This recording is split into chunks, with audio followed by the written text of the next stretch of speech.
আমি বললাম, আগে আমার দুটো ফল খেয়ে নাও। আমার স্বামী যাওয়ার পর থেকে এই ফল কেউ খায়নি, কেউ ধরে দেখেনি।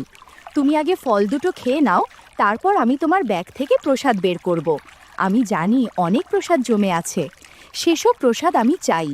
রাতের আধারে আমি কিভাবে প্রসাদ খেলাম তা ভোলা যাবে না। আমি অনুষ্কা, ২৮ বছর বয়সী এক সুন্দরী নবযুবতী, বিবাহিতা। আমার স্বামী রক্তিম আর ৩ বছরের ছেলে অপুকে নিয়েই আমার সোনার সংসার। রক্তিম একটা প্রাইভেট ফার্মে উচ্চ পদেই চাকরি করে। আমার ৩ জনের ভালোই চলতে থাকা এই সুখের সংসারে হঠাৎ একদিন একটা ঝড় উঠল। না না, আমাদের দুজনের মধ্যে কোনো ঝগড়া বা মনমালিন্য হয়নি। আসলে ওই ঝড়টা এসেছিল কোনো এক প্রত্যন্তর গ্রামে রক্তিমের বদলি হয়ে যাওয়ার ফলে। প্রথমে আমি ব্যাপারটা শুনে ভয়ে কেঁপে উঠেছিলাম এবং আমার ছেলেকে নিয়ে তার সাথেই গ্রামে গিয়ে থাকতে চেয়েছিলাম। কিন্তু ওই প্রত্যন্তর গ্রামের পরিবেশে বাচ্চা নিয়ে থাকা মোটেই সম্ভব ছিল না। তাই চাকরি বাঁচানোর জন্য রক্তিমকে সেখানে একলাই চলে যেতে হয়েছিল। আমি বুঝতেই পারছিলাম না রক্তিমের সংজ্ঞা পেলে আমি থাকবই বা কিভাবে। কোনো বিবাহিতা নবযুবতীর ক্ষেত্রে দিনের পর দিন, রাতের পর রাত স্বামী ছাড়া থাকাটা যে কতটা কষ্টকর আমি সহজেই অনুমান করতে পারছিলাম। এবং এক রাত্রে আমি রক্তিমকে বলেই ফেলেছিলাম, রক্তিম, তুমি রাতের পর রাত আমার থেকে দূরে থাকলে আমি কিভাবে নিজেকে শান্ত রাখবো বলতে পারো? ভাবতে পারো তোমার যন্ত্রণা পেলে আমার গাছের ফল সব শুকিয়ে যাবে। রক্তিম হেসে ইয়ার্কি করে বলেছিল, অনুষ্কা, তুমি অত চিন্তা করো না, আমি তোমার জন্য অন্য কোনো বিকল্প ব্যবস্থা করেই ফেলবো। আর নিজের জন্যে ওই গ্রামেই কোনো বিকল্প বউ খুঁজে বের করব, যে আমাকে সময় দেবে। কথাটা ওই সময় হাসির ছলে বলে থাকলেও রক্তিম আমার জন্য বাস্তবেই নতুন এক বৈচিত্র্যময় ব্যবস্থা করেছিল, যেটা আমি প্রথমে ভাবতেও পারিনি। একদিন রক্তিম অফিস থেকে ফিরে আমায় বলল, অনুষ্কা, আমি কাজের সুবাদে অন্য শহরে বদলি হয়ে গেলে বাড়িতে তোমার আর অপুর একলা থাকা মোটেই সুরক্ষিত হবে না। তাছাড়া একলা থাকলে তুমি রাত বেড়াতে কোনো প্রয়োজন পড়লে কারো সাহায্য পাবে না। তাই আমি ভাবছি আমাদের বাড়িতে একটা পেইং গেস্ট রাখবো, যাতে সে সুবিধা অসুবিধায় আমার অনুপস্থিতিতে তোমার পাশে দাঁড়াতে পারে। আজই আমার এখানের অফিসে নতুন এক কর্মচারী কাজে জয়েন করেছে। ছেলেটির মাত্র ২৩ বছর বয়স। সে খুবই মেধাবী এবং এখনও অবিবাহিতা। সে এখানে থাকার জন্য বাসস্থান খুঁজছে। আমি ভাবছি তাকেই আমার বাড়িতে পেইং গেস্ট রাখব।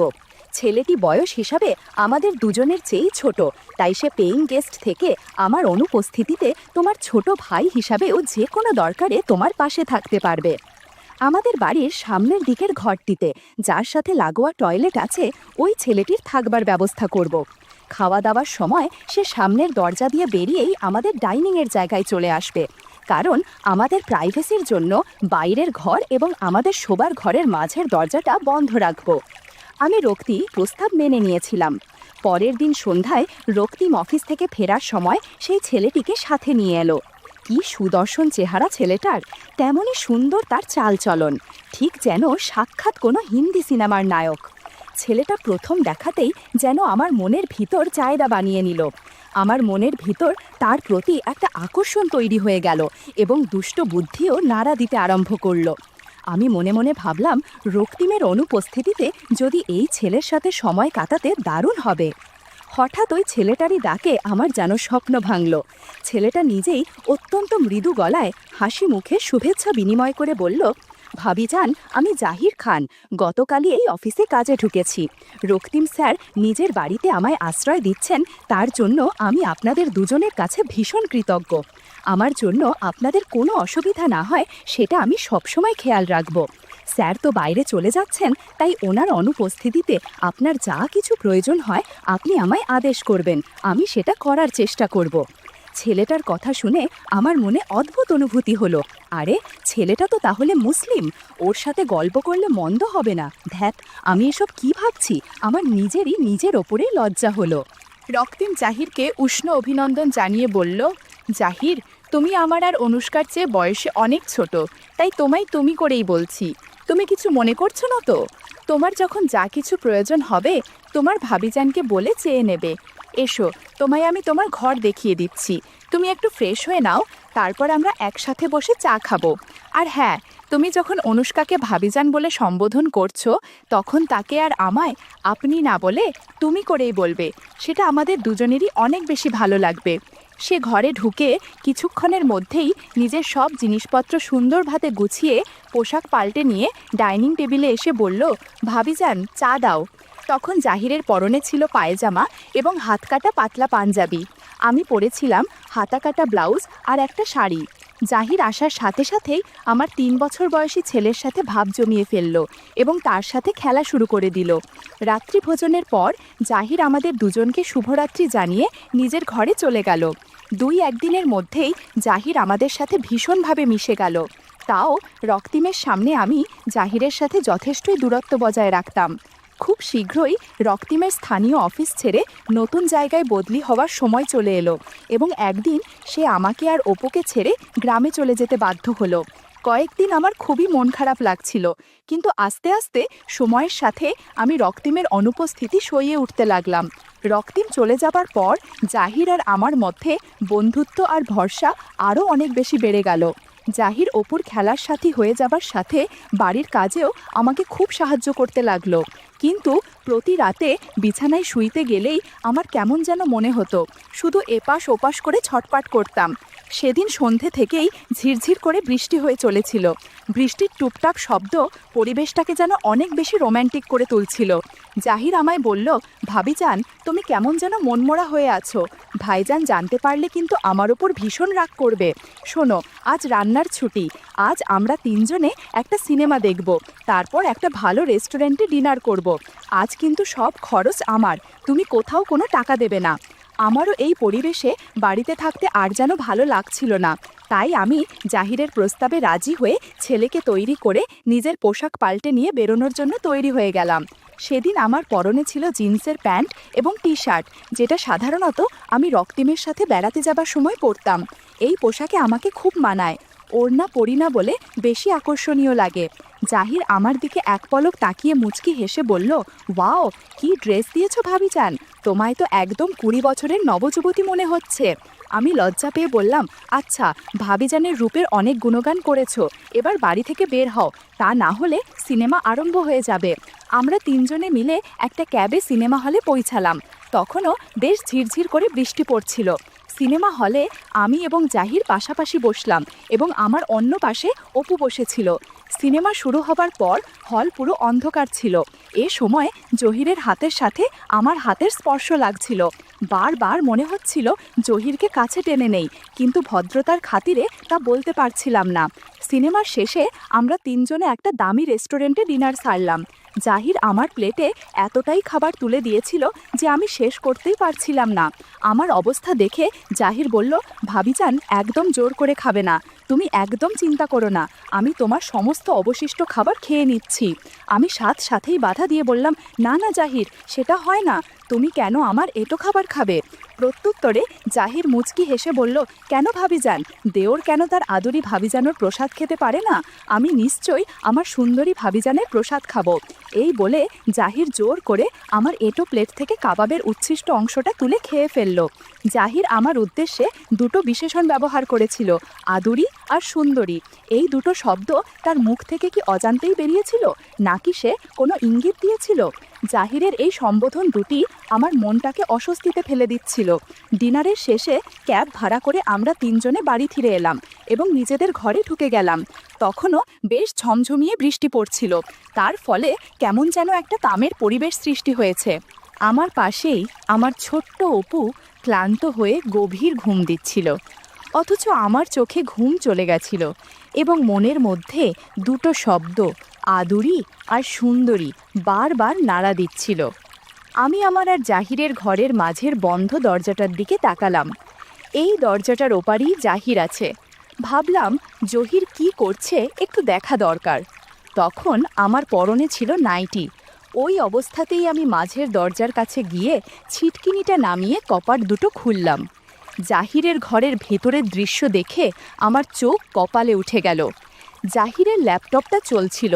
ল্যাপটপের স্ক্রিনে আমার ফেসবুকের প্রোফাইল ছবিটা ভাসছিল, আর জাহির সেই দিকে তাকিয়ে অদ্ভুত আচরণ করছিল। আমি আর চুপ করে দাঁড়িয়ে থাকতে পারিনি। গুটি গুটি পায়ে এগিয়ে গিয়ে আমি জাহিরকে বললাম, জাহির, তুমি একবারও মুখ ফুটে তোমার মনের কথাটা আমায় বলতে পারলে না? জাহির আমার সহসা আক্রমণে পুরো ভ্যাবাচাকা খেয়ে ভীষণ ভয় পেয়ে সাথে সাথেই নিজেকে গুছিয়ে আমতা আমতা করে বলল, না না ভাবিজান, তুমি কিছু মনে করো না, আর ভাইজানকেও যেন এ বিষয়ে কিছু বলো না, প্লিজ তুমি আমায় ক্ষমা করে দাও, আমি আর কোনোদিন এমন করব না। আমি মুচকি হাসি দিয়ে বললাম, শোনো, প্রথমত এই সময় আমি তোমার মুখ থেকে ভাবিজান শুনতে চাই না, অনুষ্কা শুনতে চাই। দ্বিতীয়ত, আজ আমি সিনেমা হলে তোমার পাশেই বসেছিলাম, তুমি অন্ধকার থাকা সত্ত্বেও আমার কানে কানে তোমার মনের ইচ্ছেটা বললে না কেন? তুমি যদি আমায় এতটুকুও জানাতে তাহলে মাই আর বাধা দিতাম না, কিন্তু কেন আর কিসের ভয়ে তুমি আমার দিকে একটাও পা এগোতে পারলে না? শোনো, তুমি যেটা ছেলে হয়েও বলতে পারলে না, আমি মেয়ে হয়েই বলছি, আশীর্বাদের প্রসাদ আমি নিতে চাই। এই প্রসাদ পেলে আমি নিজেকে ভাগ্যবতী মনে করব। তাও জাহির আমায় বলল, না না অনুষ্কা, এটা ঠিক হবে না, ভাইজান জানতে পারলে আমায় শেষ করে দেবে। আমি বিদ্রূপ করে বললাম, ও ভাইজান মানে রক্তিম, সে তো এখন 200 কিলোমিটার দূরে আছে, সে 1 মাসের আগে আসতেও পারবে না, আর আমি এতটা বোকা নই যে তাকে ফোন করে তোমার আমার সম্পর্কটা জানাবো। তুমি শুধু গাছের ফল খাবে আর আশীর্বাদ করবে, আমি তোমার আশীর্বাদের প্রসাদ নিতে চাই। বন্ধুরা, তোমরা বুঝেছো তো কিসের কথা বলছি? আমার কথা শুনে জাহিরের ভয় কমে গিয়ে মুখে হাসি ফুটল। বললাম, আগে দুটো ফল খেয়ে নাও, রক্তিম যাওয়ার পর থেকে এই ফল কেউ খায়নি, কেউ ধরে দেখেনি। তুমি আগে ফল দুটো খেয়ে নাও, তারপর আমি তোমার ব্যাগ থেকে প্রসাদ বের করব। সেদিন রাতে জহির ঘণ্টাখানেক আশীর্বাদ করেছিল আর অনেক প্রসাদ দিয়েছিল। আমি জহিরকে বললাম, আজকের মতো এখানেই থাক, আবার কাল আশীর্বাদ করো, কেমন? পরের দিন ভোরে আমি যখন উঠলাম, জানালার ফাঁক দিয়ে কোমল আলো ঘরে ঢুকছিল। ঘড়ির কাঁটা তখন 6টা ছুঁই ছুঁই, কিন্তু আমার ঘুম ভাঙল অনেক আগেই, কারণ রাতের স্মৃতি যেন এখনও বুকের ভেতরে কাঁপছিল। জাহির তখনও পাশের ঘরে, আমি জানতাম, তবুও মনে হচ্ছিল সে আমার খুব কাছেই আছে। রান্নাঘরে ঢুকে চা বসালাম। কাপে ধোঁয়া ওঠা চা ঢালতে ঢালতে আমার মনে হচ্ছিল আজকের দিনটা যেন সাধারণ হবে না। গত রাতের কথা ভেবে আমার ঠোঁটের কোণে অজান্তেই হালকা হাসি ফুটে উঠছিল। কিছুক্ষণ পর জাহির ঘরে এলো, মুখে এক অদ্ভুত লাজুক কিন্তু উজ্জ্বল হাসি। আমি চা এগিয়ে দিয়ে মজা করে বললাম, কি হলো, ভোরবেলা এত চুপচাপ কেন? সে লাজুকভাবে নিচে তাকিয়ে শুধু বলল, অনুষ্কা, আমি ভাবিনি তুমি আমায় এতটা সাহস দেবে। আমি মিষ্টি গলায় বললাম, সাহস তো আমি শুধু শুরুতে দিলাম, বাকিটা তোমার নিজের ভেতরের শক্তি। আমার কথা শুনে তার চোখে একটু উজ্জ্বলতা এলো। চা খাওয়া শেষ হতেই আমি বললাম, চলো বাগানে যাই, সকালবেলার হাওয়া আজ বেশ সুন্দর। আমরা দুজন উঠোন পার হয়ে বাগানে গেলাম। কচি রোদ আর হালকা শিশির মাখা ঘাস পায়ের নিচে ভিজে ভিজে লাগছিল।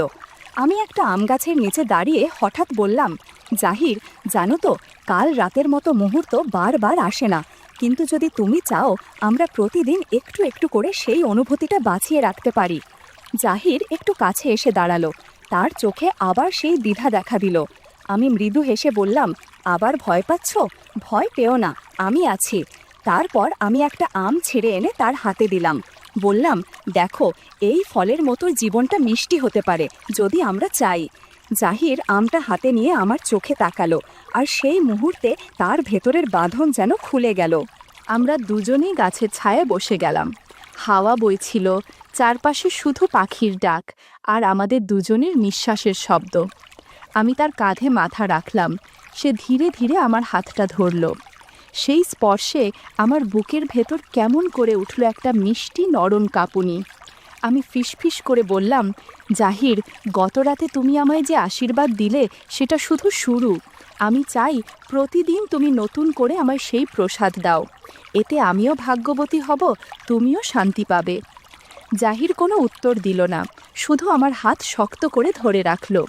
তার চোখে স্পষ্ট ছিল সে আজ নিজের ভেতরের ভয়টা পুরোপুরি হারিয়েছে। বাকি দিনটা যেন অন্য রকম হয়ে গেল। আমরা দুজন কাজের ফাঁকে ফাঁকে চোখাচোখি করছিলাম, ছোট ছোট ইঙ্গিতে একে অপরকে বুঝিয়ে দিচ্ছিলাম। সন্ধ্যা নামতেই আমার ভেতরে আবার অদ্ভুত এক প্রতীক্ষা তৈরি হলো। আজ রাতটা অন্য রকম হবে।